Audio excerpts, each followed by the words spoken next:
Welcome back to Braille's channel. Good news pong muli sa ating mga 4-piece beneficiaries na kabilang sa nabigyan ng cash grant. Alam niyo po ba na nagpasok na naman ang Land Bank ng kanilang cash grant payout sa mga beneficiaries? Kung sino-sino ang mga kasali ay yan po ang ating ibabahagi.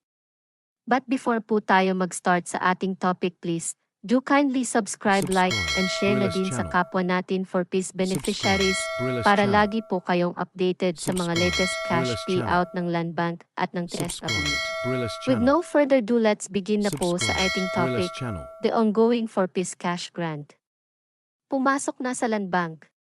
Mga kasali sa makakatanggap, alamin, magandang balita po ito sa ating mga 4-piece beneficiaries dahil naglabas na naman ng announcement ang Land Bank sa pagdeposit ng cash grant sa mga beneficiaries ng 4-piece. Kailan nga ba ito makukuha? Ang inyong cash grant ay naipasok na po noong June 4, Martes through your ATM withdrawal sa mga participating Land Bank branches. Ang tanong, sino-sino kaya ang kabilang sa makakatanggap nito? Ang lahat po ng ating babanggitin na beneficiaries ang siya lamang po na makakatanggap ng cash grant for this payroll. Sila ang mga sumusunod, Category Period Fee 6 Additional 4-piece Listahanan 3HS Additional 4-piece Listahanan 3HS Retro Second Round Assessment.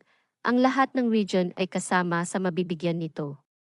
Pangalawa, Fee 1 2023 Additional 4-piece Listahanan 3HS Additional 4-piece.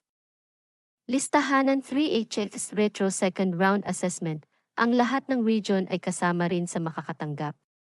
Pangatlo, Fee 223 Additional 4-piece Listahanan 3HS Additional 4-piece Listahanan 3HS Retro Second Round Assessment, ang lahat ng region ay kabilang sa mabibigyan ng cash grant. Pang-apat, Fee 323 Additional 4-piece Listahanan 3HS Additional 4-piece Listahanan 3HS Retro Second Round Assessment, ang lahat ng region ay kasama. Pang-lima, Fee 423 Additional 4-piece Listahanan 3HS Additional 4-piece Listahanan 3HS Retro Second Round Assessment, ang lahat ng region ay kasali sa mabibigyan ng cash grant. Pang-anim, Fee 523 Additional 4-piece Listahanan 3HS Additional 4-piece Listahanan 3HS Retro Second Round Assessment, at kasama nga po dito ang lahat ng region. Pang-pito, Fee 623 Additional 4-piece Listahanan 3HS Additional 4-piece Listahanan 3HS Additional 4-piece Listahanan 3HS Retro Second Round Assessment. Ang lahat ng region ay kabilang din po sa mabibigyan ng cash grant.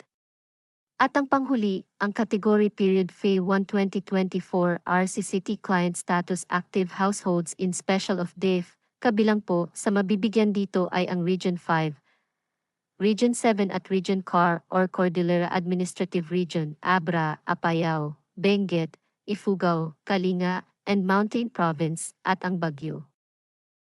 Ito po ay naipasok na sa inyong Land Bank cash card noong June 4, Martes sa mga participating branches nationwide. Ilalagay ko po ang link sa aking description para sa lahat ng Land Bank participating branches. Pwede niyo po bisitahin ang Land Bank Facebook page para sa iba pang mga impormasyon. That's it. Congrats po sa lahat ng nakatanggap. Manatili lang po kayong nakatutok sa aking channel para sa mga latest updates at impormasyon na para po sa inyong lahat. Marami pong salamat and God bless po.